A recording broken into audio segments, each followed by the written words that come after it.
Good morning, students. We are going to discuss about the topic genetic counseling and gene testing. We will discuss these topics in two parts. We will discuss counseling in this class and gene testing in next class. So, what is genetic counseling? So, counseling is a new field that provides information to patients and others who are concerned about hereditary diseases, and it is also an educational process that helps patients and family members to deal with many aspects of a genetic condition.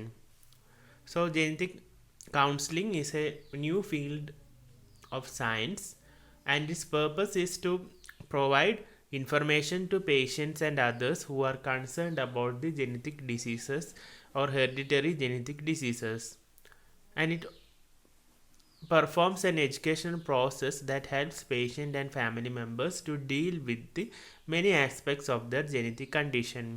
So, genetic counseling often includes interpreting a diagnosis of the condition, providing information about symptoms, treatment, and prognosis, helping the patient and family understand the mode of inheritance, and calculating probabilities that family members might transmit the condition to future generation.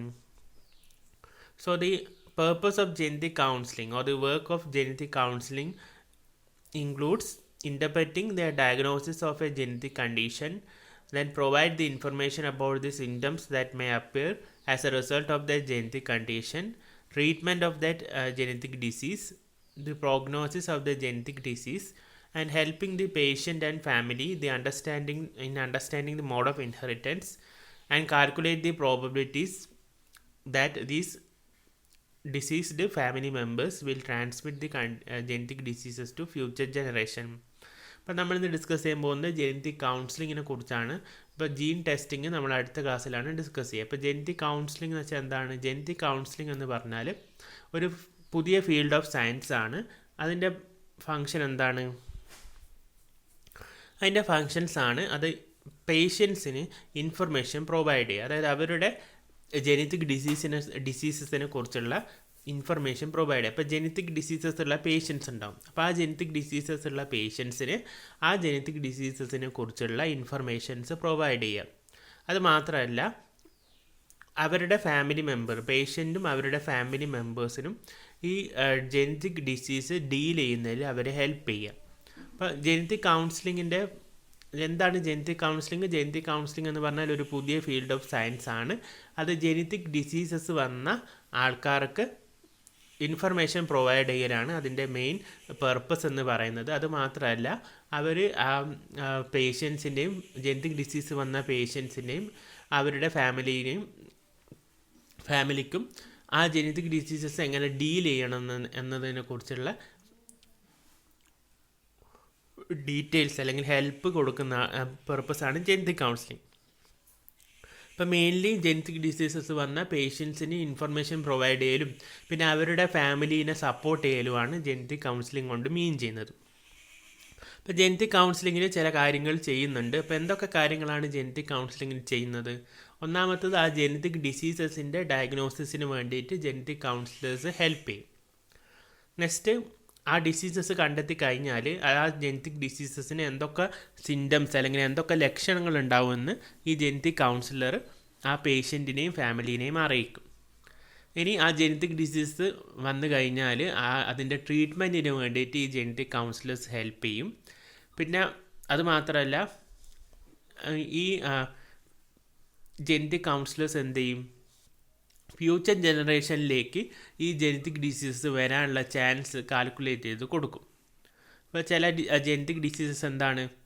പാരമ്പര്യമായിട്ട് transmit ചെയ്ത് future ജനറേഷനിലേക്കും വരും. അപ്പോൾ ഒരാൾക്ക് ഒരു genetic disease ഉണ്ടെങ്കിൽ അയാളുടെ മക്കൾക്കും അയാളുടെ മക്കളുടെ മക്കൾക്കൊക്കെ എന്ത് വരാം? ഈ ജെനറ്റിക് ഡിസീസസ് ഇൻഹെറിറ്റ് ചെയ്ത് വരാം. അപ്പോൾ എത്രത്തോളം ഇൻഹെറിറ്റ് ചെയ്യാൻ ചാൻസ് ഉണ്ട് എന്നുള്ള കാര്യം അവരെന്ത് ചെയ്യും? കാൽക്കുലേറ്റ് ചെയ്ത് പറഞ്ഞു കൊടുക്കും. അപ്പോൾ ജെനറ്റിക് കൗൺസിലേഴ്സിൻ്റെ ഫംഗ്ഷൻ എന്തൊക്കെയാണ്? ഒന്നാമത്തെ ഫംഗ്ഷൻ എന്ന് വെച്ചാൽ ജെനറ്റിക് ഡിസീസസ് ഉള്ള ആൾക്കാരെ ഐഡൻറ്റിഫൈ ചെയ്യുക അല്ലെങ്കിൽ ഡയഗ്നോസ് ചെയ്യുക. രണ്ടാമത്തെ ഫംഗ്ഷൻ, ആ ജെനറ്റിക് ഡിസീസസ് കാരണം എന്തൊക്കെ സിംറ്റംസ് അല്ലെങ്കിൽ ലക്ഷണങ്ങൾ ഉണ്ടാവുമെന്ന് ആ ജെനറ്റിക് ഡിസീസ് വന്ന രോഗികൾക്കും അവരുടെ ഫാമിലിക്കും പറഞ്ഞു കൊടുക്കുക. മൂന്നാമത്തെ കാര്യം, ആ ജെനറ്റിക് ഡിസീസസിൻ്റെ ട്രീറ്റ്മെൻറ്റിന് ഹെൽപ്പ് ചെയ്യുക.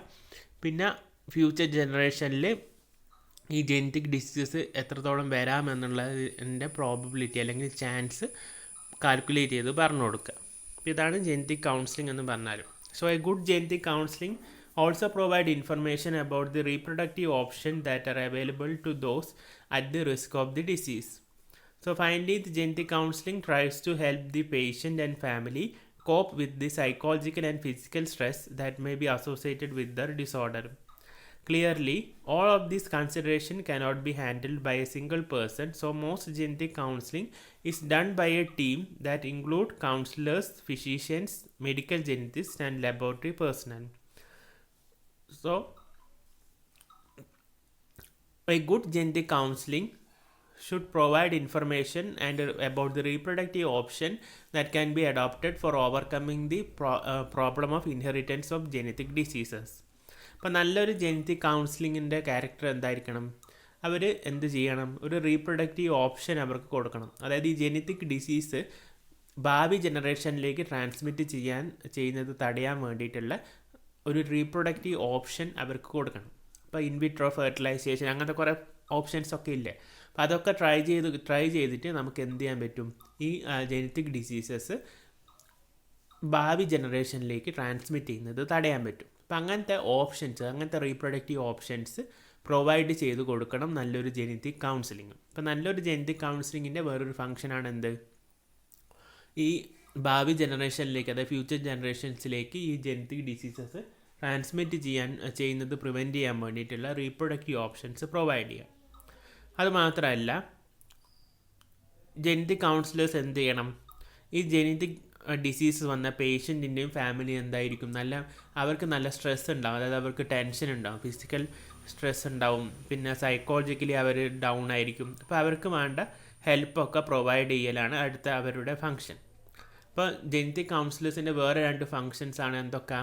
ഒന്നാമത്തത് ഈ ഫ്യൂച്ചർ ജനറേഷൻസിലേക്ക് ഈ ജെനറ്റിക് ഡിസീസസ് പകരുന്നത് തടയാൻ വേണ്ടിയിട്ടുള്ള റീപ്രൊഡക്റ്റീവ് ഓപ്ഷൻസ് പ്രൊവൈഡ് ചെയ്യണം. രണ്ടാമത്തത് ഈ ജെനറ്റിക് ഡിസീസസ് വന്ന പേഷ്യൻറ്റിൻ്റെ ഫാമിലിയും പേഷ്യൻറ്റും ഒക്കെ എന്തായിരിക്കും? നല്ല മെൻ്റൽ സ്ട്രെസ്സിലൊക്കെ ആയിരിക്കും. അപ്പോൾ അതൊക്കെ ഓവർകം ചെയ്യാൻ വേണ്ടിയിട്ട് അവർക്ക് വേണ്ട സപ്പോർട്ടൊക്കെ പ്രൊവൈഡ് ചെയ്യണം.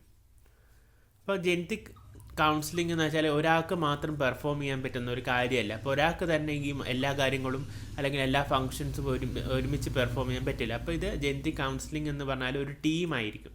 അപ്പോൾ അതിൽ കുറച്ച് ആൾക്കാരുണ്ടാവും. അപ്പോൾ ആരൊക്കെയാണ് അതിലുണ്ടാകുക എന്നാണ് പറയുന്നത്. അപ്പോൾ ആരൊക്കെ ഉണ്ടാവും? കൗൺസിലേഴ്സ് ഉണ്ട്, അതായത് മെൻ്റൽ കൗൺസിലേഴ്സ് ഒക്കെ ഇല്ലേ, അവരുണ്ടാവും. പിന്നെ ഫിസീഷ്യൻസ് എന്ന് വെച്ചാൽ ഡോക്ടേഴ്സ് ഉണ്ടാവും. പിന്നെ മെഡിക്കൽ ജെനറ്റിസ്റ്റ്, അതായത് ജെനറ്റിക്സ് ആയിട്ട് ബന്ധപ്പെട്ട ആൾക്കാരുണ്ടാവും. പിന്നെ ലബോറട്ടറി, അതായത് ഡയഗ്നോസിസിന് വേണ്ടിയിട്ട് ലബോറട്ടറി പേഴ്സണൽസ് ഉണ്ടാവും. അപ്പോൾ ഇവരൊക്കെ ഇൻക്ലൂഡ് ചെയ്ത ഒരു ടീമാണ് ഈ ജെനറ്റിക് കൗൺസിലിംഗ് ടീം എന്ന് പറയുന്നത്.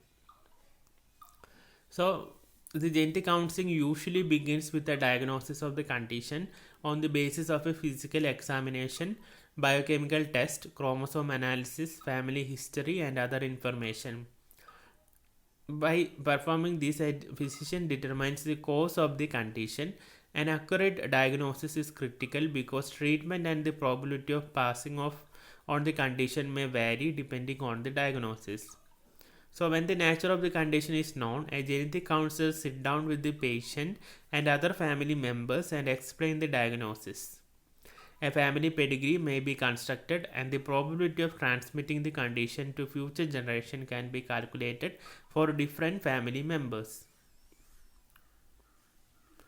The counselor also helps the family in interpreting the genetic risk and explain various reproductive options that are available, including prenatal diagnosis, artificial insemination, and in vitro fertilization. So a family's decision about future pregnancies frequently depends on the magnitude of genetic risk, the severity and effects of the condition, the importance of having children, and religious and cultural views. The genetic counselor helps the family sort from these factors and facilitates the decision making. Throughout the process, a good genetic counselor uses non-directed counseling, which means that he or she provides information and facilities and discussion but does not bring his or her opinion and values into the discussion. The goal of the non-directed counseling is for the family to reach its own decision on the basis of best available information. So genetic കൗൺസിലിങ്ങിൻ്റെ steps ആണ് പറയുന്നത്. ആദ്യം തന്നെ diagnosis ആണ്, അതായത് ഒരാൾക്ക് genetic diseases ഉണ്ടോ എന്ന് ആദ്യം തന്നെ കണ്ടുപിടിക്കണം. അപ്പോൾ അതിന് വേണ്ടിയിട്ട് എന്ത് ചെയ്യും, ജനറ്റിക് ഡിസീസസ് ഉണ്ടോ എന്ന് കണ്ടുപിടിക്കാൻ വേണ്ടിയിട്ട് ആദ്യം ഫിസിക്കൽ എക്സാമിനേഷനാണ് നടത്തുക. അപ്പോൾ നിങ്ങൾക്കറിയാം ജനറ്റിക് ഡിസീസുള്ള ആൾക്കൊക്കെ എന്താണ് അപ്പിയറൻസിലും അയാളുടെ അപ്പിയറൻസിലൊക്കെ ഡിഫറൻസ് ഉണ്ടാവും. ഫിസിക്കൽ അപ്പിയറൻസ് എക്സാമിനേഷൻ നടന്നു കഴിഞ്ഞാൽ നമുക്കത് കണ്ടുപിടിക്കാൻ പറ്റും. പിന്നെ ബയോകെമിക്കൽ ടെസ്റ്റ് നടത്തും. പിന്നെ ക്രോമസോം അനലൈസ് ചെയ്യും, ക്രോമസോംസിൽ എന്തെല്ലാം ഡിഫക്ട്സ് ആണുള്ളത് എന്ന് അനലൈസ് ചെയ്യും. പിന്നെ ഫാമിലി ഹിസ്റ്ററി, അതായത് പെഡിഗ്രി അനലൈസ് ചെയ്യും. അപ്പോൾ ആ പേഷ്യൻറ്റിൻ്റെ അച്ഛനോ അമ്മയ്ക്കോ അല്ലെങ്കിൽ ആ പേഷ്യൻറ്റിൻ്റെ പേഷ്യൻറ്റിൻ്റെ ആൻസിസ്റ്റേഴ്സിന് ആർക്കെങ്കിലും ഈ ജനറ്റിക് ഡിസീസസ് ഉണ്ടോ എന്ന് അനലൈസ് ചെയ്യും. അതായത് പാരമ്പര്യമായിട്ടാണോ ഈ ഡിസീസ് കൈമാറി വന്നതെന്ന് അനലൈസ് ചെയ്യാൻ വേണ്ടിയിട്ട് എന്ത് ചെയ്യും, ആ ജനറ്റിക് ഡിസീസ് വന്ന ആൾക്കാരെ പാരൻസിനെയും അവരുടെ ഗ്രാൻഡ് പാരൻസിനെയും ഒക്കെ അനലൈസ് ചെയ്യും. അതാണ് ഫാമിലി ഹിസ്റ്ററി അനലൈസ് ചെയ്യുക എന്ന് പറഞ്ഞാൽ. പിന്നെ ഇതുവഴി ഡോക്ടർ എന്ത് ചെയ്യും, എന്ത് കാരണമാണ് അല്ലെങ്കിൽ എന്ത് മ്യൂട്ടേഷൻ കാരണമാണ് അല്ലെങ്കിൽ എന്ത് ക്രോമസോം ഡിഫക്റ്റ് കാരണമാണ് ജനറ്റിക് ഡിസീസ് ഉണ്ടായെന്ന് കണ്ടുപിടിക്കും. അതിന് കണ്ടുപിടിച്ച് കഴിഞ്ഞതിന് ശേഷം, ഡിസീസ് കണ്ടുപിടിച്ചതിന് ശേഷം ട്രീറ്റ്മെൻറ്റ് തുടങ്ങണം. ട്രീറ്റ്മെൻറ്റ് സ്റ്റാർട്ട് ചെയ്തതിന് ശേഷം എത്രത്തോളം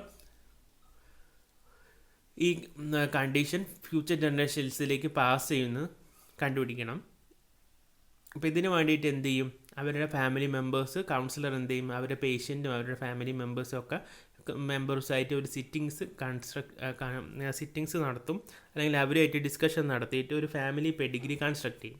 അപ്പോൾ ഈ ഫാമിലി പെഡിഗ്രി കൺസ്ട്രക്ട് ചെയ്യുന്നതിലൂടെയാണ് ഭാവി ജനറേഷൻസിലേക്ക് എത്രത്തോളം ഈ ഡിസീസ് ട്രാൻസ്മിറ്റ് ചെയ്യാമെന്ന് കണ്ടുപിടിക്കുന്നത്.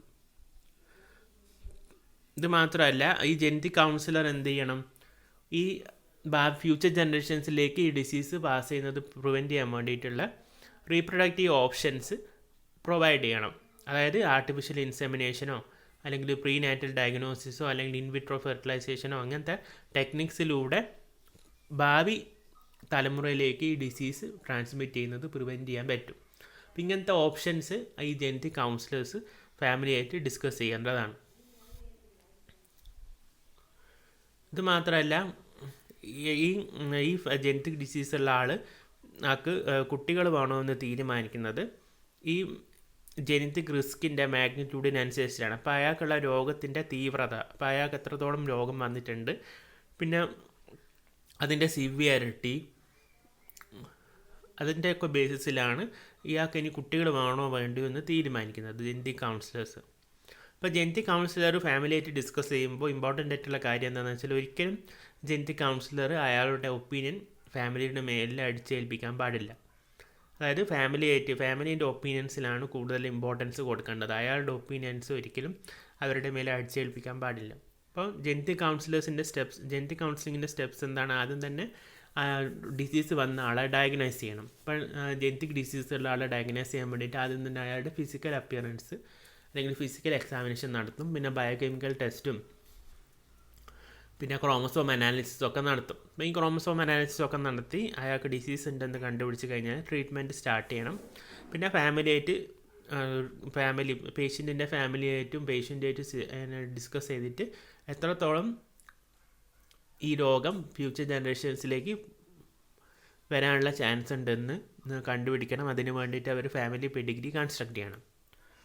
അതിനുശേഷം ഈ ജനറ്റിക് ഡിസീസസ് ഫ്യൂച്ചർ ജനറേഷൻസിലേക്ക് പാസ് ചെയ്യാതിരിക്കാൻ വേണ്ടിയിട്ടുള്ള റീപ്രൊഡക്റ്റീവ് ഓപ്ഷൻസ് കൗൺസിലർ പറയും. അതായത് ഒന്നെങ്കിൽ ഇൻവിട്രോ ഫെർട്ടിലൈസേഷനോ ആർട്ടിഫിഷ്യൽ ഇൻസെമിനേഷനോ അല്ലെങ്കിൽ പ്രീനാറ്റൽ ഡയഗ്നോസിസ് ടെക്നിക്സൊക്കെ യൂസ് ചെയ്തിട്ട് ഇത് ഫ്യൂച്ചർ ജനറേഷൻസിലേക്ക് പാസ് ചെയ്യുന്നത് തടയാൻ പറ്റും.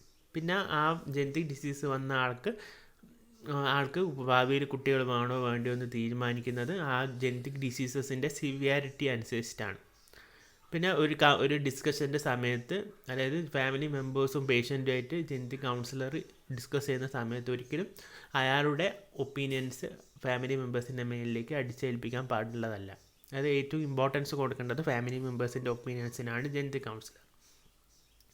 So there are some common reason for seeking genetic counselling. അപ്പോൾ ജനറ്റിക് കൗൺസിലിംഗ് എന്തുകൊണ്ടാണ് നമ്മൾ നടത്തേണ്ടി വരുന്നത്? ഒന്നാമത്തത്, a person knows of a genetic disease in the family. അപ്പോൾ ഒരാളുടെ ഫാമിലിയിൽ ഒരു ജനറ്റിക് ഡിസീസ് ഉണ്ടെങ്കിൽ അയാൾ എന്ത് ചെയ്യണം, ജനറ്റിക് കൗൺസിലിംഗ് നടത്തിയേ പറ്റൂ. പിന്നെ couple has given birth to a child with genetic disease, birth defect or chromosomal abnormality. അപ്പോൾ ഏതൊക്കെ കണ്ടീഷൻസിലാണ് നമ്മൾ ജനറ്റിക് കൗൺസിലിംഗ് നടത്തേണ്ടത് എന്നാണ് പറയുന്നത്. അതായത് ഒരാളുടെ ഫാമിലിയിൽ എന്തുണ്ട്, ഒരു ജനറ്റിക് ഡിസീസസിൻ്റെ ഹിസ്റ്ററി ഉണ്ടെങ്കിൽ അയാൾ ജനറ്റിക് കൗൺസിലിംഗ് നടത്തണം. പിന്നെ ഒരു കപ്പിൾസിന് ഒരു കുട്ടി ഉണ്ടായി കഴിഞ്ഞാൽ ആ കുട്ടിക്ക് ജനറ്റിക് ഡിസീസ് ഉണ്ടെങ്കിൽ നമ്മൾ ജനറ്റിക് കൗൺസിലിംഗ് നടത്തണം. മൂന്നാമത്തത്, A couple has A child who is mentally retarded or A close relative is A mentally retarded. ഇപ്പോൾ ഒരു കപ്പിൾസിന് ഒരു കുട്ടി ഉണ്ടെങ്കിൽ ആ കുട്ടിക്ക് മെൻ്റൽ ഡെവലപ്മെൻറ്റ് കുറവാണെങ്കിൽ അല്ലെങ്കിൽ മെൻ്റൽ പ്രോബ്ലംസ് ഉണ്ടെങ്കിൽ പിന്നെ അയാളുടെ കുടുംബക്കാർക്ക് ആർക്കെങ്കിലും മെൻ്റൽ പ്രോബ്ലംസ് ഉണ്ടെങ്കിലും അവർ ജനറ്റിക് കൗൺസിലിംഗ് നടത്തണം.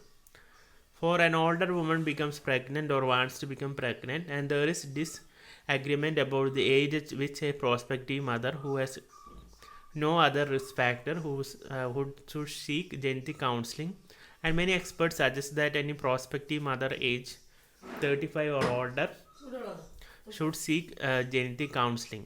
ഇപ്പോൾ പ്രഗ്നൻസി അതായത് ഓൾഡർ വുമൻസിന് പ്രഗ്നൻസി നടത്തണമെങ്കിൽ, അത് ഓൾഡർ വുമൻസ് പ്രഗ്നൻ്റ് ആകുന്ന സമയത്ത് എന്താണ്, അവർക്ക് ജനറ്റിക് ഡിസീസ് ഉണ്ടാകാനുള്ള കുട്ടിക്ക് ജനറ്റിക് ഡിസീസ് ഉണ്ടാകാനുള്ള ചാൻസ് കൂടുതലാണ്. അപ്പോൾ ആ സമയത്ത് അവരെന്ത് ചെയ്യണം, ഒരു ജനറ്റിക് കൗൺസിലിംഗ് നടത്തി ഒരു ജനറ്റിക് എക്സ്പെർട്ടിനെ കൺസൾട്ട് ചെയ്യണം. Next, husband and wife R closely related. ഇപ്പം ഹസ്ബൻഡും വൈഫും കുടുംബക്കാരാണെങ്കിൽ അവരെന്ത് ചെയ്യണം, ജനറ്റിക് കൗൺസിലിംഗ് നടത്തണം. കാരണം കുടുംബത്തിൽ എന്തെങ്കിലും ജനറ്റിക് ഡിസീസ് ഉണ്ടെങ്കിൽ ആ കുട്ടിക്ക് ജനറ്റിക് ഡിസീസ് വരാനുള്ള ചാൻസ് കൂടുതലായിരിക്കും. Next, A couple experience difficulty achieving A successful pregnancy. അത് പ്രഗ്നൻ്റ് ആകാനുള്ള ബുദ്ധിമുട്ടുകൾ ഉണ്ടാകുമ്പോൾ അവരെന്ത് ചെയ്യണം, കപ്പിൾസിന് പ്രഗ്നൻ്റ് പറ്റില്ലെങ്കിൽ, കുട്ടികൾ ഉണ്ടാകുന്നില്ലെങ്കിൽ അവരെന്ത് ചെയ്യണം, ജനറ്റിക് കൗൺസിലിംഗ് നടത്തണം. പിന്നെ a pregnant woman is concerned about exposure to an environmental substance that causes birth defect. ഇപ്പോൾ ഒരു പ്രഗ്നൻ്റ് ആയ ഒരു സ്ത്രീ റേഡിയേഷനോ അല്ലെങ്കിൽ അങ്ങനത്തെ എന്തെങ്കിലും ഹാംഫുൾ ആയിട്ടുള്ള കെമിക്കൽസോ അല്ലെങ്കിൽ മ്യൂട്ടാജൻസോ ഒക്കെ ആയിട്ട് എക്സ്പോസ് ചെയ്ത് കഴിഞ്ഞാൽ അവരെന്ത് ചെയ്യണം, അവർക്കൊരു പേടി ഉണ്ടാവും, എൻ്റെ കുട്ടിക്ക് ബർത്ത് ഡിഫക്റ്റ് ഉണ്ടാവുമെന്ന്. കാരണം മ്യൂട്ടാജൻസ് ആയിട്ടില്ല കോൺടാക്ട് ഉണ്ടായിരിക്കുന്നത്. അപ്പം അങ്ങനത്തെ മദേഴ്സൊക്കെ എന്ത് ചെയ്യണം, ജനറ്റിക് കൗൺസിലിംഗ് നടത്തണം. Next, A couple need assistance in interpreting the result of A pre natal or other test. ഇപ്പം ഒരു റിസൾട്ട് അനലൈസ് ചെയ്യാൻ വേണ്ടിയിട്ട്, ഒരു ജനറ്റിക് ടെസ്റ്റിൻ്റെ റിസൾട്ട് അനലൈസ് ചെയ്യാൻ വേണ്ടിയിട്ട് ജനറ്റിക് കൗൺസിലിംഗ് ആവശ്യമാണ്. പിന്നെ both parents are non carriers of a recessive genetic disease. ഇപ്പോൾ ഒരു ജനറ്റിക് ഡിസീസസിൻ്റെ കാരിയേഴ്സ് ആണ് രണ്ട് പാരൻസും എങ്കിൽ ആ കുട്ടിക്ക് വരാനുള്ള ചാൻസ് കൂടുതലാണ്. അപ്പോൾ അവരെന്ത് ചെയ്യണം, ജനറ്റിക് കൗൺസിലിംഗ് നടത്തണം. ഈ 9 കണ്ടീഷൻസിലാണ് ജനറ്റിക് കൗൺസിലിംഗ് ആവശ്യമായിട്ട് വരുന്നത്. അപ്പോൾ താങ്ക് യു. ഇപ്പോൾ അടുത്ത ക്ലാസ്സിൽ നമ്മൾ ജീൻ ടെസ്റ്റിങ്ങിനെ കുറിച്ച് പഠിക്കും.